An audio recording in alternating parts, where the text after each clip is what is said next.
पहुंचना चाहिए। Hello everyone, welcome back to my channel. Hopefully आप सभी अच्छे होंगे और मैं भी यहाँ पर बहुत अच्छे से हूँ। और आज ना मैं ये जो बुक्स की कैबिनेट है इसको मतलब खाली कर रही हूँ, क्योंकि अब बेटे के 10th के एग्ज़ाम हो चुके हैं और वो 11th में आ गया है। और 9th और 10th का ना बहुत सारा सामान हमें संभाल कर रखना पड़ता है, क्योंकि 9th की भी कोई बहुत सारी ऐसी चीज़ें होती हैं जो 10th में चाहिए होती है। तो पूरा कैबिनेट भरा हुआ था और यहाँ पर मैं सारी चीज़ें ना छाट छाट के निकाल रही थी। तो यहाँ पर एक मुझे पुरानी एल्मेनेक मिली, क्योंकि कुछ ना मैं बच्चों की कुछ ऐसी चीज़ें हैं जो मैं सोविनियर की तरह संभाल लेती हूँ कि कभी बच्चे बड़े होंगे तो मतलब पेरेंट्स को ही होता है कि कुछ बच्चों की चीज़ें ऐसी होती है ना, जैसे बहुत छोटे बच्चे होते हैं उनकी कुछ नोटबुक्स एक दो संभाल के रखो और कभी बहुत टाइम बाद आप देखो ना तो आपको बहुत नॉस्टैल्जिक सा फीलिंग आती है ना, मतलब बहुत अच्छा सा लगता है कि कब कैसे आपके बच्चे छोटे थे और क्या क्या करते थे। तो बस वो देख कर ही कभी याद आ जाती है। तो एक एल्मेनेक थी जो मैंने बहुत टाइम से रखी हुई थी, तो उसको देख कर मैं यही सोच रही थी कि कब बच्चे बड़े हो जाते हैं ना पता ही नहीं चलता, टाइम कितनी तेज़ी से बढ़ता है। कभी जो बच्चे छोटे नर्सरी में थे और आज बड़ा बेटा भी मेरा कॉलेज में आ गया और छोटा बेटा भी अब 11th क्लास में आ गया। और ख़ासकर मदर्स को तो इतनी चिंता रहती है ना बच्चों की, तो उनको यही लगता रहता है हमारा बच्चा जब छोटे होते हैं कैसे करेगा, क्या कैसे जाएगा, कैसे नहीं जाएगा। लेकिन टाइम के साथ साथ ना लाइफ हर चीज़ सिखा देती है बच्चों को। और जब बच्चे बड़े हो जाते हैं ना कैसे वो इतने इंडिपेंडेंट हो जाते हैं कि हर काम को खुद से कर लेते हैं और बहुत अच्छा भी लगता है ये सब कुछ देख के। तो ये जो एक फैमिली ट्री है ना, ये मैंने बहुत टाइम पहले जब बेटा छोटा था तब बनाया था। तो ये अचानक से मेरे को ना कैबिनेट में मिला। तो ऐसी चीज़ें देख के ना एक बहुत अच्छी सी खुशी होती है, सबको ही होती होगी। तो यहाँ पर ये देखो आप, मैंने कितनी सारी बुक्स ही बुक्स हो गई हैं और अब ये सब मुझे समेटना है, जिसको जो चाहिए होगा सब दे दूँ। तो यहाँ पर मैं जो भी एक्स्ट्रा रजिस्टर्स वगैरह थे जो देने थे वो सारे मैं अलग अलग करके छांट रही थी। और ये ना ज़रूरी नहीं होता कि आप के बच्चे अगर अच्छे स्कूलों में पढ़ रहे हैं या सब कुछ उनको सिखाया जा रहा है तो वो सब कुछ स्कूल से ही सीख के आएंगे। क्योंकि मैंने बहुत बार ऑब्ज़र्व किया है कि बच्चों को कुछ वैल्यूज़ होती हैं जो बहुत ज़रूरी है कि उनको पता हो। आजकल के बच्चों को कुछ भी नहीं पता, सिर्फ पढ़ाई पढ़ाई करते हैं। और जैसे कंपैशनेट होना चाहिए बच्चों को, और अगर आप कंपैशनेट नहीं हो ना, आपके बच्चों के अंदर इस टाइप की वैल्यूज़ नहीं है तो कुछ भी बच्चों ने अपनी लाइफ में नहीं सीखा। कंपैशनेट होना और किसी की मदद करना ये सब बच्चों के अंदर पेरेंट्स को ही डालना पड़ता है। पेरेंट्स के अलावा ये उनको कोई भी नहीं सिखा सकता। तो मेरी कोशिश रहती है ये सब कुछ किसी ना किसी तरीके से मैं उनको सिखाऊं। Hello everyone, welcome to my new blog. So guys आज मैं ये सब काम निपटा रही हूँ, क्योंकि फिर कबर्ड भी सेट करनी है नई बुक से आजा। और इसलिए मैंने अपने बेटे को कहा कि अभी पहले से ही हम निपटा देते हैं काम, तो थोड़ा इजी हो जाता है, नहीं तो बाद में फिर स्कूलिंग स्टार्ट होती है तो बहुत दिक्कत होती है। तो इधर आ जाओ, तो इस साइड आजा। अरे चलो, रजिस्टर सारे मैंने निकाल दिए ना, ये रे और वो रे। तो यहाँ मैं अपने बेटे को बोल रही थी कि जो भी रजिस्टर एक्स्ट्रा हैं या जो बहुत कम यूज़ किए गए हैं, जिनमें होता है ना कई रजिस्टर्स ऐसे होते हैं जिसमें आप एक दो पेज ही यूज़ करते हो, तो ऐसी चीज़ें ना हमें जो नीडफुल लोग हैं उनको दे देनी चाहिए, किसी के तो काम आए। तो यहाँ पर ना मेरे पास ये प्री बोर्ड की कुछ शीट्स हैं, तो मैं अपने बेटे को बोल रही थी ये कुछ शीटें हैं जो तू संभाल ले, कल को अपने बच्चों को दिखाइयो कि देखो तुम्हारे पापा ने कितनी मेहनत करके एग्ज़ाम दिए थे, तो तुम भी कुछ सीखो। तो बस ऐसे ही छेड़ रही थी उसको। और तो फाइनली लाइफ का जो सबसे इम्पोर्टेंट चैप्टर होता है 9th-10th, उससे इसने छुटकारा पा लिया है एटलीस्ट। और अब एक नए पड़ाव पे आया है 11th और 12th। तो अब आगे देखते हैं कैसे करता है। अभी तो इसने बहुत मेहनत करी थी 9th-10th में, और आगे भी अच्छा ही होगा। पॉजिटिव सोचना चाहिए, पॉजिटिव। तो अपनी बुक्स का जो समेटने का काम है ना, मैंने यहाँ पर सारा करके रख दिया है, और जैसे जैसे ज़रूरत जिसको होगी उसको मैं दे दूँगी। और शाम के बज रहे हैं 5, और इसलिए अब मैं सोच रही हूँ कि चाय बनाई जाए, क्योंकि शाम होते ही ना एक हुड़क होने लगती है चाय पीने की। और उसके बाद जाऊँगी मैं वॉक पे, और फिर होगा हमारा रात का काम शुरू, जैसे कि एज यूजुअल सभी के घर में होता है। Dinner time. और जो इंडियंस होते हैं ना, आई थिंक मोस्टली इंडियंस के घर में जितनी भी हाउस वाइफ हो चाहे कोई भी हो, सबको ही चाय का बहुत ज़्यादा होता है।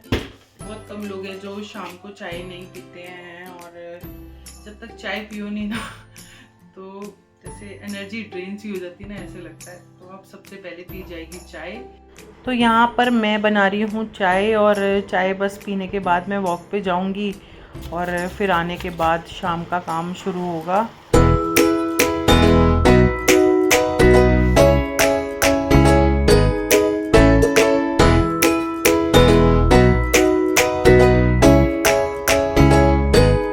तो यहाँ पार्क में वॉक करते करते हम गप्पे मार रहे हैं और अपना अच्छे से टाइम पास कर रहे हैं, और ये हमारा सबसे अच्छा क्वालिटी टाइम होता है। तो बस अब इसके बाद मैं पहुँच गई हूँ घर पे, और यहाँ पर मैं बना रही हूँ अपने बेटे के लिए प्रोटीन शेक। और जिसे वेट गेन करना है ना, वो इस प्रोटीन शेक को ज़रूर पिए, बहुत अच्छा रिज़ल्ट है इसका। इसमें बनाना, पीनट बटर और रोस्टेड ओट्स और आलमंड्स और थोड़े से अखरोट वगैरह डाल के अच्छे से शेक कर लो, मिल्क में डाल के सब कुछ। तो बहुत ही हेल्दी है, इसे एक बार ज़रूर ट्राई करें। और अब वॉक से आने के बाद ना भूख लग जाती है और समझ नहीं आता है इस टाइम पर क्या खाओ। तो मैं यहाँ पर ना ज़्यादातर इवनिंग में भेलपूरी बना लेती हूँ, और ये रेडीमेड आती हैं।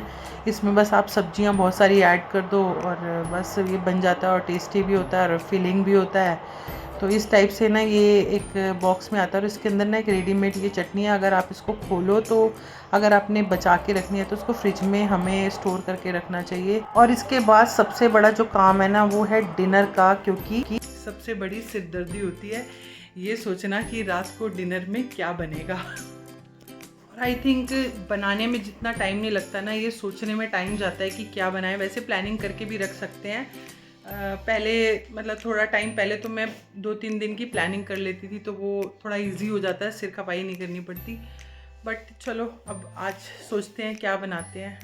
तो आज ना मैं बहुत दिन बाद शिमला मिर्च आलू की सब्ज़ी बना रही हूँ, और बिल्कुल सिंपल तरीके से, क्योंकि ऐसा ज़रूरी नहीं है आपको रोज़ ही हर वक्त ही अच्छा ही खाना है। कभी कभी सिंपल भी खाना चाहिए और कुछ चेंज भी करना चाहिए। हर टाइम हैवी खा के भी हम बोर हो जाते हैं ना, तो सिंपल चीज़ें भी ऐड करनी चाहिए। एक जैसी चीज़ें चलती रहती है ना, तो हम हर चीज़ से बोर हो जाते हैं। तो यहाँ मैंने सरसों के तेल में थोड़ी सी हींग और जीरा डाल दिया था, और साथ ही मैंने टमाटर और हरी मिर्च डाल दी है, और लंबी लंबी काट के मोटी वाली हरी मिर्च भी डाल दी है। और अब इसमें हम मसाले ऐड कर देंगे अपने टेस्ट के अकॉर्डिंग। आप जो भी मसाले ऐड कर दो, हींग भी ज़रूर डालें, और चाहे तो थोड़ा बहुत अदरक भी आप डाल सकते हो। और इसमें बस जब ये मसाले अच्छे से थोड़े से भून जाएं 1-2 मिनट तक, इसमें आप अपने आलू और शिमला मिर्च डाल दो, और ये बहुत टेस्टी बनती है, बहुत ही इजी और क्विक है। आप चाहें तो ये चीज़ें ना भी ऐड करें, सिंपल भी बिल्कुल सिर्फ हरी मिर्च डालकर भी आप इसको बना सकते हो, और ये अच्छी बनती है काफ़ी। और हर वक्त ना मतलब हर टाइम आपका ये ज़रूरी नहीं है कि आप हर चीज़ को बहुत हैवी और अच्छा करके ही खाते रहो। कभी कभी हमें सिंपल खाना खाने की भी आदत होनी चाहिए, क्योंकि लाइफ में चेंजेस जो होते हैं ना, वो बहुत ज़रूरी होते हैं। और ऐसा ज़रूरी नहीं होता कि सरकमस्टांसेस भी लाइफ में हमेशा एक जैसे ही चले। कुछ ना कुछ चेंजेस हमारी लाइफ में होते ही रहते हैं, अप डाउन्स भी आते रहते हैं, सब कुछ। और हमें सब कुछ एक्सेप्ट करके ही आगे चलना पड़ता है। और ये जो चाहे सब्जी हो चाहे लाइफ हो ना, ये कहीं ना कहीं हमारी लाइफ से हर चीज़ जुड़ी होती है। हमारे आसपास बहुत सी ऐसी छोटी छोटी चीज़ें होती हैं जिनसे हमें बहुत कुछ सीखने के लिए मिलता है। अब चाहे सब्जी हो चाहे हमारी लाइफ हो, अगर लाइफ में सब कुछ हमेशा ही बहुत अच्छा चलता रहेगा ना, तो कभी लाइफ में कुछ ऐसे सर्कमस्टांसेस आते हैं तो आप उसको सहन नहीं कर पाते, और बहुत कुछ आपको ऐसा देखना पड़ जाता है जिसकी आपको आदत नहीं होती। इसलिए अपनी आदत हमें ऐसी बनानी चाहिए कि हम हर टाइप के सर्कमस्टांसेस में कोप अप कर सकें और उसी में खुश रह सकें, और ये बहुत ज़रूरी होता है। सर्कमस्टांसेस कैसे भी हों, अगर आप पॉजिटिव रहोगे ना, तो सब कुछ अच्छा ही होगा। तो बातों ही बातों में ये हमारी यमी सी सब्ज़ी बनकर हो गई है तैयार। तो इस रेसिपी से एक बार ज़रूर से ट्राई करना, बहुत ही टेस्टी बनती है ये। और ये यहाँ पर बोर हो रहा है और साथ ही अपने फ़ोन में टाइम पास कर रहा है। सावर कुछ कर ले बेटा, कुछ खेल ले, हैं नीचे चला जा। बड़ा बेटा साथ में होता था ना तो ये बहुत बिजी रहते थे, दोनों आपस में खेलते रहते थे, कुछ ना कुछ छेड़ाखानी आपस में इनकी चलती रहती थी। और वैसे ही आजकल बच्चों की इतनी पढ़ाइयाँ हैं कि टाइम तो मिलता ही नहीं बच्चों को बिल्कुल भी। ये तो अभी थोड़े दिन के लिए ऑफ है, उसके बाद फिर इनका रेगुलर जो रूटीन स्टार्ट हो जाता है उस टाइम तो इतने बिजी हो जाते हैं बच्चे कि बिल्कुल ही टाइम नहीं निकाल पाते। बाकी ये सब चीज़ें तो फेस करनी ही पड़ती हैं, एक टाइम आता है हर चीज़ का, चाहे पेरेंट्स हो चाहे बच्चे हों, अपने करियर के लिए सबको कुछ ना कुछ सेक्रीफाइस करने ही पड़ते हैं और करने भी चाहिए, क्योंकि लाइफ में हर चीज़ का एक टाइम होता है और टाइम से हर चीज़ हो जाए ना वही सबसे बढ़िया है। और कहते हैं ना time never reverse, so we should respect the time. और बच्चे कब बड़े हो जाते हैं ना पता ही नहीं चलता। पहले मतलब जब इकट्ठे रहते थे, बेटा मेरा बड़ा वाला भी साथ में रहता था ना, हमारा टाइम कैसे बीतता था पता ही नहीं चलता, घर में हर वक्त रौनक रहती थी। बट क्या करें, अब बच्चों के लिए सब कुछ सेक्रीफाइस करने ही पड़ते हैं। बट अब एक गुड न्यूज़ है जो बहुत जल्दी मैं आपके साथ शेयर करूँगी और फिर आपको ब्लॉग में पता ही चल जाएगा क्या गुड न्यूज़ है। और बस अब मेरे को करनी है आरती।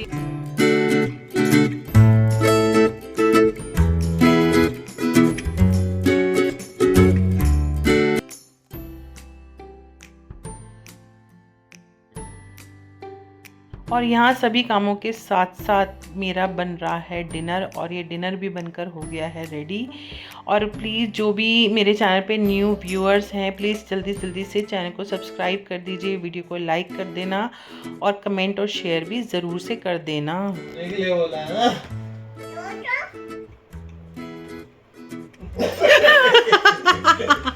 क्या हुआ? गिर गई?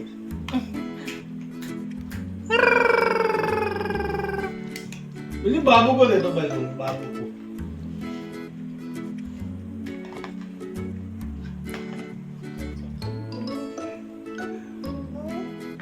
बैठ जा। तो ये रात को मैडम एक बार हमारे को स्लीपिंग डोज देने ज़रूर आती है, हम इसको ज़रूर लाते हैं एक बार रात को। तो अब हम यहाँ पर हम लोग इसके साथ मस्तियाँ कर रहे हैं और आजकल इसको जहाँ पर भी बोलो ना सो जाए ये वहीं पर लेट जाती है। और बस अब इसी के साथ हम मज़े कर रहे हैं। तो आज के इस व्लॉग को हम यहीं पर एंड करते हैं। व्लॉग पसंद आया तो वीडियो को लाइक कर देना, चैनल को सब्सक्राइब भी कर देना। मिलते हैं नेक्स्ट वीडियो में। Bye bye, take care.